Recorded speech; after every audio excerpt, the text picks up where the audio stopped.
An old family picture from 1890 shows a scary detail. Rebecca Martinez was an antique dealer who had been going to estate sales for over 20 years, but something about the old Victorian mansion in Salem, Massachusetts made her feel worried. The Whitmore estate had been locked up for many years after the last family member died without any children or relatives to inherit it. As she looked through dusty rooms filled with old furniture and objects, Rebecca felt pulled toward a fancy wooden frame hanging in the dark hallway. The photograph inside looked like typical family portraits from the late 1800s, a serious-looking family of five, sitting very stiffly in their nice clothes. The father, who looked important and had a thick mustache, stood behind his wife, who was sitting down, while their three children, two girls and a boy, were arranged around them. The date 1890 was written in fading ink at the bottom of the frame. What caught Rebecca's attention wasn't the family itself, but how amazingly clear the photograph was. Most pictures from 1890 were blurry and hard to see, but this one showed incredible detail in the clothing, furniture, and even the wallpaper behind the family. She noticed the children's faces seemed strangely tense for a formal portrait, their eyes wide with what looked like fear they were trying to hide.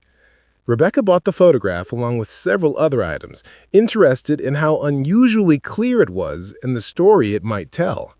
She had no idea that this seemingly innocent family portrait would soon show a secret that had been hidden for over 130 years. Back in her Boston antique shop, Rebecca decided to clean and fix up the photograph before putting it up for sale. As she carefully took it out of its frame, she noticed the image was printed on unusually thick photo paper for that time period. Using a powerful magnifying glass to check its condition, she began looking at the details more closely. The first thing that seemed strange to her was how the family members were positioned. While formal Victorian portraits usually showed people sitting perfectly still because cameras needed a long time to take pictures, this family seemed to be caught in a moment of small movement. The mother's hand was slightly blurry as if she had been shaking, and the youngest child's eyes were looking off to the side rather than at the camera. But it was when Rebecca looked closely at the background that she noticed something truly scary. In the fancy mirror hanging on the wall behind the family, she could see a reflection that didn't match what was in the room. Instead of showing the photographer or the camera equipment, the mirror showed what appeared to be several dark figures standing behind where the photographer should have been standing. Rebecca adjusted her magnifying glass and looked closer. The figures in the mirror were dressed in dark clothing and appeared to be holding what looked like restraints or ropes. Her hands began to shake as she realized this might not be a willing family portrait at all. She immediately called her friend Dr. James Harrison, a historian who studied 19th century photography at Harvard University. Dr. Harrison arrived at Rebecca's shop the next morning, doubtful but curious about what she had found. As he examined the photograph under professional equipment, his face grew more and more serious. "This photograph is definitely from 1890, he confirmed, but the situation surrounding it is very unusual. The quality suggests it was taken by a professional photographer with access to the best equipment of that time." His examination showed additional disturbing details. The children's clothing, while expensive, showed signs of being put on in a hurry. Buttons were lined up wrong, and the youngest girl's dress was wrinkled as if she had been dressed by someone else. More troubling were the barely visible marks on the father's wrists, which appeared to be rope burns or marks from being tied up. Dr. Harrison began researching the Whitmore family history. Records show that Edmund Whitmore was a wealthy textile manufacturer who had built his fortune during the Industrial Revolution. His wife, Catherine, came from a well-known Boston family. They had three children: Margaret, 14, William, 12, and little Emma, 8. The family had lived in the Salem mansion since 1885.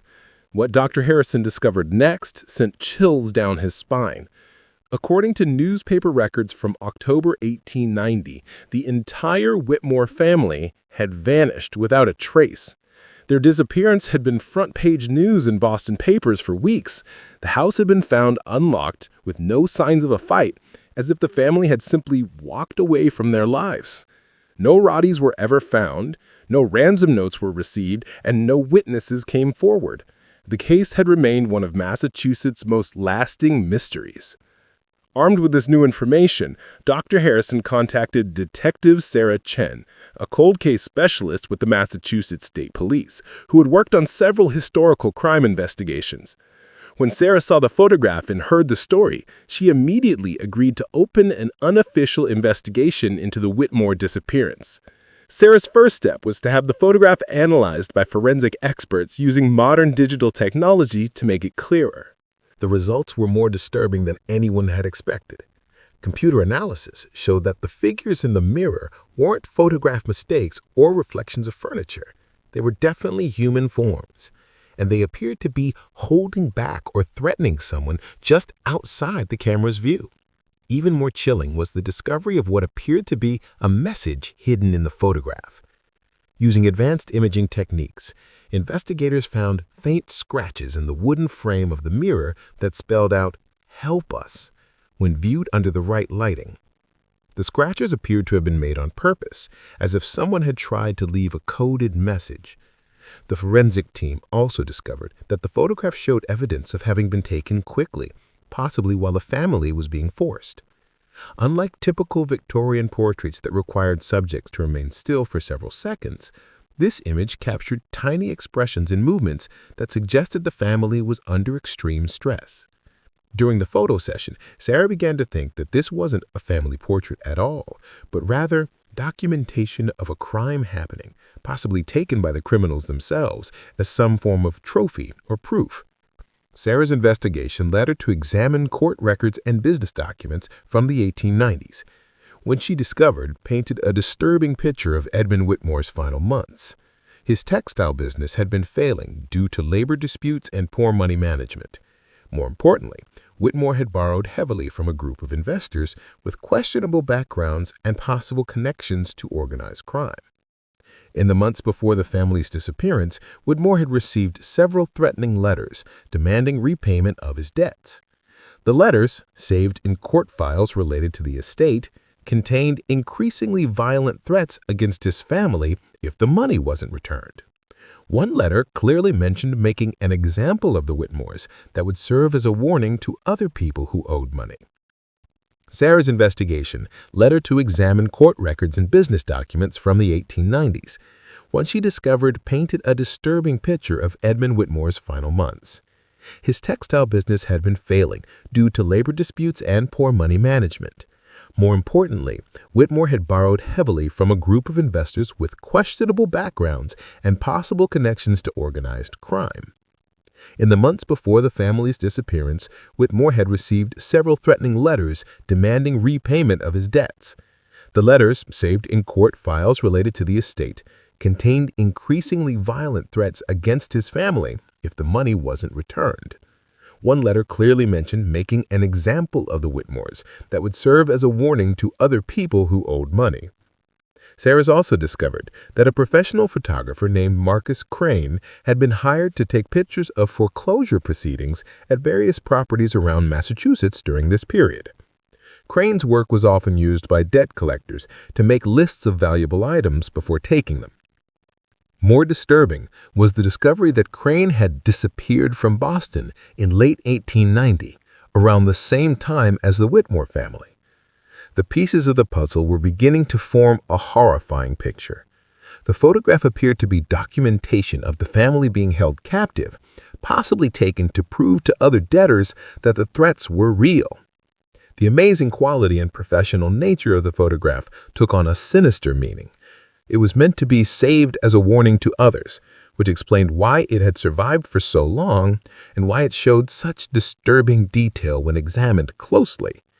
As Sarah looked deeper into the investigation, she uncovered evidence of what appeared to be the Whitmore family's final hours. Property records showed that the Salem mansion had been visited by several unknown people in the days leading up to the family's disappearance. Neighbors had reported seeing carriages arriving at odd hours and hearing sounds of distress from the house. A breakthrough came when Sarah discovered a hidden compartment in the mansion's basement during a search with modern equipment. Inside, she found personal belongings that had belonged to the Whitmore children. toys, clothing, and, most importantly, a small diary belonging to 14-year-old Margaret Whitmore. The final entries in the diary were written in a shaky, frightened hand. Margaret's diary entries from October 1890 told a horrifying story. Strange men had been visiting the house, threatening her father and demanding money he didn't have. The family had been living in fear for weeks, with the children forbidden to leave the house or speak to neighbors. Margaret wrote about her father's increasing desperation and her mother's constant tears. A final entry, dated the day the photograph was taken, was barely readable. They came back today with a cameraman. Papa is crying. They made us dress up nice and said we have to smile for a picture. Mama says to be brave. I can hear them talking about what happens next. I'm scared we won't see another sunrise. If anyone finds this, please remember us as we were, not as they want us to look. This diary entry confirmed Sarah's worst fears about the photograph. It had been taken as documentation of the family's final moments before they were murdered, as an example to other debtors. Sarah's investigation expanded to uncover what appeared to be an organized network of debt collection that operated through intimidation, violence, and murder. The Whitmore case was not alone. Records showed that several other wealthy families who had failed to pay back loans to the same creditors had also disappeared under mysterious circumstances during the 1880s and 1890s. Working with historians and genealogists, Sarah identified at least 6 other families who had vanished after borrowing money from the same network of investors. In each case, the disappearances followed a similar pattern: increasing threats, isolation of the family, and then complete disappearance without a trace. Most disturbing was the discovery that some of these families' former homes had also contained hidden photographs and personal belongings, suggesting a systematic approach to eliminating witnesses. The criminal organization appeared to be led by a group of wealthy businessmen who used legitimate businesses as fronts for loan sharking and extortion. They employed photographers, lawyers, and other professionals to document their activities and provide appearance of legitimacy to their operations. When debtors couldn't pay, the entire family was eliminated to send a message to others. Sarah realized that the Whitmore photograph was evidence of one of the most sophisticated and brutal criminal enterprises in 19th century New England. The organization had operated for decades, using fear and violence to control a network of debtors, with the Whitmore family becoming one of their most tragic victims. The amazing quality of the photograph now made complete sense. It was meant to be saved as a permanent record of the organization's power and ruthlessness. Even though the crimes had occurred over 130 years ago, Sarah felt she needed to give the Whitmore family the dignity of having their story told and their fate acknowledged. Working with the district attorney's office, she prepared a detailed report documenting the evidence of the family's murder and the criminal organization responsible. The investigation revealed that members of the criminal network had continued operating well into the 20th century, with some of their descendants becoming prominent members of Boston society. While no criminal charges could be filed because too much time had passed, the exposure of their ancestors' crimes created significant scandal and led to several families quietly making large donations to victims' rights organizations. Sarah also worked with the Massachusetts Historical Society to ensure that the Whitmore family story was properly documented and preserved. Margaret's diary was donated to the Society's archives, along with the photograph and all evidence uncovered during the investigation. A memorial service was held for the Whitmore family, attended by distant relatives who had never known the true circumstances of their ancestors' disappearance. The photograph, that had started as a curiosity in an antique shop, had become crucial evidence in solving one of Massachusetts' oldest cold cases.